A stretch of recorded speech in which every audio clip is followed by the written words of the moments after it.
आरा शहर के circuit house road स्थित आरुषा हॉस्पिटल में पहली बार स्तन कैंसर की सर्जरी की गई।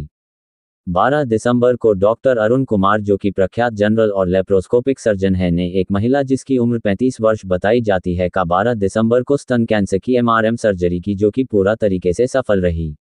डॉक्टर अरुण कुमार ने बताया कि लगभग 2 घंटे तक चली सर्जरी पूरी तरीके से सफल रही। उन्होंने बताया कि अब तक मरीजों को इस सर्जरी के लिए दूसरे जिलों या फिर दिल्ली, मुंबई जैसे शहरों की ओर भागना पड़ता था, लेकिन आरा से छोटे शहर में भी अब ब्रेस्ट कैंसर की सर्जरी शुरू हो चुकी है। डॉक्टर साहब ने बताया कि लगभग 2 घंटे तक चले इस ऑपरेशन में महिला के दाएं तरफ का स्थान, लिम्फ नोड्स और स्तन के नीचे की कुछ मांसपेशियों को पूरी तरीके से हटा दिया गया, ताकि कैंसर के फैलाव को समय रहते पूरी तरीके से रोका जा सके। यहाँ जो इलाज कराया जा रहा है उसमें आपको फायदा दिखाई दे रहा है? फायदा है। क्या फायदा दिखाई दे रहा है? सब कुछ दिक्कत नहीं है सर। कोई दिक्कत नहीं है। ऑपरेशन सक्सेस हुआ ना? हाँ। कहाँ से आप आई हैं? हम जगदीशपुर से आए हैं। जगदीशपुर से कहाँ से?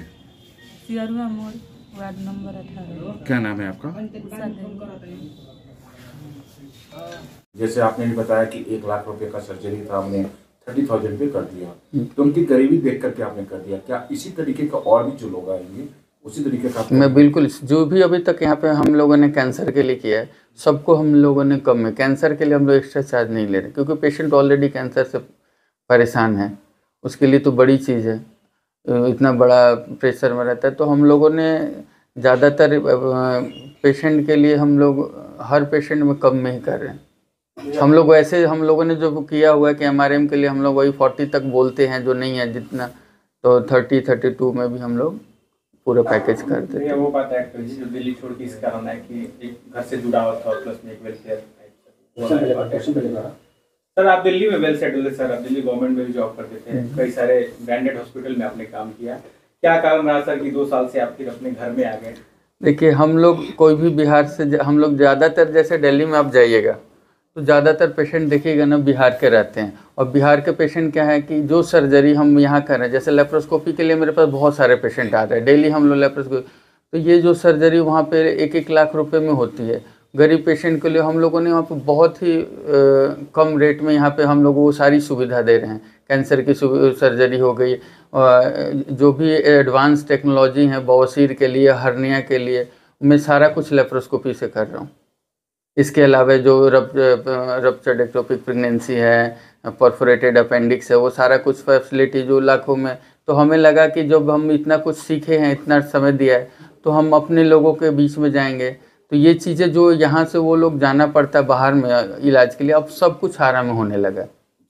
मतलब ये कि अब गंगाराम अस्पताल दिल्ली जाने की आवश्यकता नहीं है? नहीं, गंगाराम में अदर डिपार्टमेंट के लिए जाना है, लेकिन बेसिक जो इतना हम लोगों ने सीखा वो चीज़ें तो हम लोग यहाँ दे सकते हैं ना। गंगाराम में तो खैर वहाँ पे बहुत सारे काम अलग डिपार्टमेंट के होते हैं से जुड़े हुए, जो देखिए हम लोग यहाँ पे मेनली ब्रेस्ट कैंसर कर रहे हैं।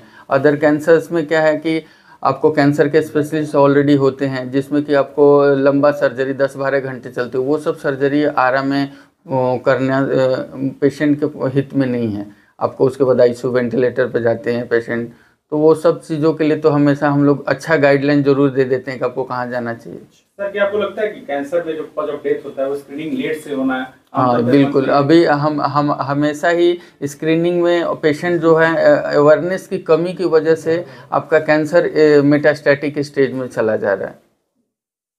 अगर पेशेंट को जैसे ही सिम्टम आते हैं, और अगर वो सही है, जैसे हम, मेरे पास कितने पेशेंट आते हैं कि हीमोरॉइड करना है, और मैं एग्जामिन करता हूँ, मैं उसी समय बताता हूँ आपका हीमोरॉइड नहीं है, रेक्टल कैंसर है, हार्ड है, लेकिन उसको 6-6 महीने से लोग हीमोरॉइड की दवाइयाँ दे रहे हैं। और ये पेशेंट को हम लोग बोलते हैं कि अब जाइए, अभी बायोप्सी के लिए हम लोग जितनों का मैंने अभी तक बायोप्सी किया जिसमें बताया, चाहे ओरल में हो, रेक्टल में हो, सारे में लगभग में मैलिग्नेंसी 99% में आई है। तो ये अनुभव है, अगर सर्जन के पास अगर वो आएंगे टाइम पे और एग्जामिन कर ले, तो इससे पेशेंट के लिए है कि अब देखिए हर कैंसर के इलाज है अगर आप टाइम पे आते हैं। वही कैंसर अगर आप स्टेज आगे निकल जाता है मेटास्टैटिक में, तो फिर कीमो रेडिएशन का रोल है, उस पर जितनी लाइफ आपकी चले। सर्जरी में जिसमें हम लोग R0 रिसेक्शन कर सकते हैं जो भी कैंसर के टाइप में, उसमें तो रिजल्ट अच्छे हैं।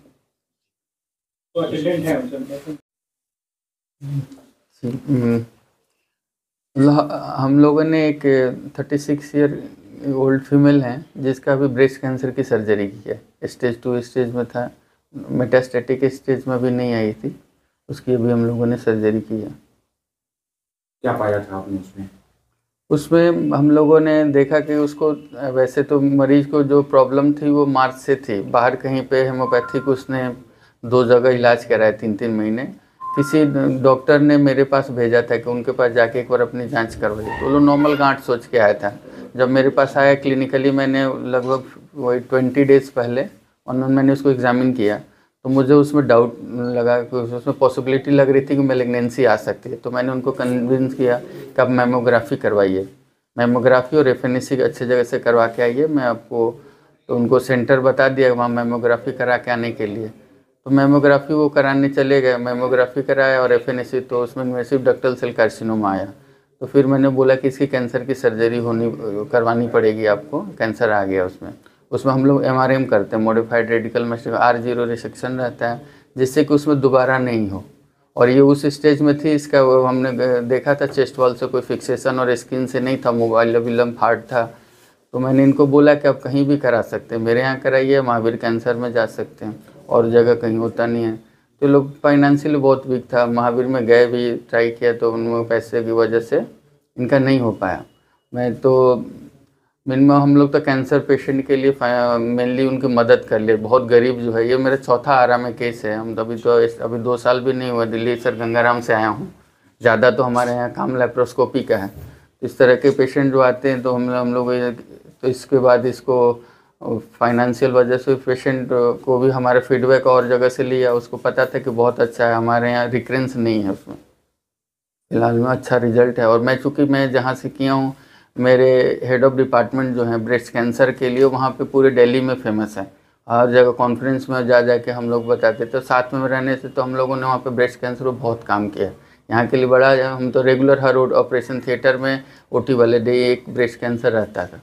तो उसमें हम लोग इसको ब्रेस्ट कैंसर के लिए पूरी प्लानिंग के साथ, फिर मैंने इसके ब्रेस्ट कैंसर के बोला, मिनिमम खर्च मैंने इसको बता दिया जो ये अफोर्ड कर सके। अचीवमेंट आप कैसे मानते हैं इस विषय पे? और भी तो बहुत सारे चिकित्सक हैं यहाँ पे। देखिए, अचीवमेंट तो ब्रेस्ट, ये छोटे शहरों के लिए तो बड़ी चीज़ है जहाँ पे नहीं हो रहे हैं, और इससे क्या पेशेंट को बहुत फ़ायदा है। जहाँ ये 1 लाख से ऊपर की सर्जरी है, उनको 30,000 भी खर्च नहीं आ रहे हैं, पूरे बेड चार्ज, मेडिसिन, उसमें ही सारा कुछ है। सिर्फ इनके लिए तो बहुत ही है, ये लोग तो पेशेंट इतना खुश से बात करके देख सकते हैं। तो ये लगता है कि हाँ, हम लोगों ने जो पढ़ाई की है, गरीब पेशेंट और छोटे शहरों में उसका फ़ायदा हो रहा है। सर कहाँ के रहने वाले लोग? ये लोग रहने वाले जगदीशपुर के पास। आप अपनी पूरी परिचय दे दीजिए सर। मैं doctor Arun Kumar, laparoscopic surgeon हूँ। मैं दिल्ली गंगाराम में पहले 4 ईयर तक एज ए सर्जन काम किया, मूलचंद हॉस्पिटल और दिल्ली गवर्नमेंट में 2 साल रहने के बाद अभी लगभग 2 साल पहले मेरा अपना रेसिडेंस है, हम लोगों ने यहाँ पे हॉस्पिटल स्टार्ट किया। पहले तो कम बेड थे, फिर यहाँ बेड की रिक्वायरमेंट धीरे धीरे एक्सपेंड कर रहे हैं और 4 बेड बढ़ाया है आगे में। सर ये सर्जरी कितनी देर की हुई थी जो आपने की? सर्जरी वैसे देखिए, ये सर्जरी तो एक्सपर्टीज़ पे है, हम लोगों को तो करीब 2 घंटे के अंदर में मैंने पूरा स्किन टू स्किन कर दिया था। मेन इसमें ना एक्सिलरी डिसेक्शन ज़्यादा इंपॉर्टेंट है, जो हम लोग एक्सिलरी लेवल 1, 2, 3 लिम्फ नोड निकालते हैं, क्योंकि यहाँ पे देखिए केवल ब्रेस्ट निकाल दीजिएगा गांठ के साथ तो वो सर्जरी कंप्लीट नहीं होगी। अगर आपने एक्सिलरी R0 रिसेक्शन नहीं किया है तो फ़ायदा नहीं है। और ये सब जो भी मैं बोल रहा हूँ ना, इसका प्रूफ जो बायोप्सी बॉम्बे गई है, इसकी प्रॉपर नॉर्मल बायोप्सी नहीं, इसमें हमारे हिस्टोपैथ में डिटेल होता है, सारे मार्जिन्स हैं उसको, ERP और HER2, जिस पे इसकी कीमोथेरेपी की 5 साइकिल डिसाइड होगी। तो ये सारा कुछ जो भी मैं बोल रहा हूँ ना, वो प्रूफ मेरी बायोप्सी देगी कि हाँ भी 100 R0 रिसेक्शन आपने किया। पेशेंट हिस्ट्री आपने बताया कि पहले वो होम्योपैथ चिकित्सक। हाँ, पेशेंट तो देखिए यहाँ पे कोई भी गांठ आता है ना, तो पेशेंट को ना एक्चुअली में क्या है कि जैसे फीमेल के लिए स्पेशली बोलो, किसी को भी कोई गांठ महसूस हो रही है, जैसे बाथरूम नहाते समय आप महसूस करते हैं, आप किसी भी सर्जन से मिलिए, आप हेमोपैथ के चक्कर में रहिएगा। मान लीजिए ये पेशेंट तो फिर भी ठीक है, थोड़ा और डिले करती है और ये मेटास्टैटिक स्टेज में चली जाती, तो फिर इसकी लाइफ को कितना भी कर लीजिए, कीमोरेडियम कुछ साल ही रहता है। इसमें क्या है कि इसकी लाइफ लगभग नॉर्मल है। ब्रेस्ट कैंसर के रिजल्ट बहुत अच्छे हैं। आप स्टेज तक सर सफल इलाज किया जा सकता है? स्टेज 2 में आप कर सकते हैं पूरी तरह, उसके बाद इलाज संभव नहीं है। उसके बाद अगर उसमें मेटास्टैटिक स्टेज में जाता है तो आपके रिजल्ट उसमें कीमो रेडिएशन से जितना लाइफ चल जाए, कैसा कीमो रिस्पॉन्ड करता है। सर मॉडर्न एरा में कैंसर खास करके लेडीज में ज्यादा ये हो रहा है। देखिए और एक्चुअली सबसे क्या ज्यादा लाइफ cause क्या है सर? Precaution देखिए क्या लेना ब्रेस्ट कैंसर में ज़्यादातर जो कॉज है ना वो फैमिली रिलेटेड हिस्ट्री हैं या पीरियड स्वेल से पहले स्टार्ट होना, BRCA1 BRCA2 जीन म्यूटेशंस हैं। इसके अलावा जो फीमेल हैं लाइफ स्टाइल जो चेंज हो रही हैं, अल्कोहल इंटेक है ये भी प्रमोट करता है। ओरल कंट्रासेप्टिव पिल्स के आप मिसयूज ज़्यादा करते हैं वो भी ब्रेस्ट कैंसर को प्रमोट करते हैं। सर एक और बात जो आती है आमतौर पर महिलाएं ब्रेस्ट फीडिंग नहीं कराती हैं, क्या इससे भी कैंसर ब्रेस्ट को relate फीडिंग किया जाए? नहीं होने से बहुत ज़्यादा नहीं है, लेकिन हाँ बोला जाता है इसमें कि थोड़ा ब्रेस्ट फीडिंग करने से चांसेस कम रहते हैं, लेकिन ये बहुत सिग्निफिकेंट इसके कहना मुश्किल है। जो मैंने पॉइंट्स बताए हैं वो 5 पॉइंट पे ज़्यादा है। इसके अलावा फ्रूट्स वेजिटेबल के हाई डाइट में डालना चाहिए। ओमेगा-3 फैटी एसिड जो है फ्रूट्स में, नट्स में, फिश में, वो सब आप यूज ज़्यादा करिए। ये जो बाहर से बर्गर पिज़्ज़ा ये ओवरवेट करना, ये आपको ना कॉन्ट्रासेप्टिव पिल ज़्यादा यूज करना, ये आपको ब्रेस्ट कैंसर की तरफ बढ़ाता है। उसके अलावा फैमिली हिस्ट्री हो, जैसे सिस्टर को है तो उसके दूसरी फैमिली फिर जो भी सिस्टर हैं उनको अपना ध्यान ज़्यादा रखना चाहिए। क्लिनिक हाँ आप जेनेटिकली है तो उसमें स्क्रीनिंग वगैरह होती हैं, वो अपना 40+ पे अपना स्क्रीनिंग कराते रहिए। सर एक बात और, हमारा जो भोजपुर जिला है ग्रामीण क्षेत्रों से जुड़ा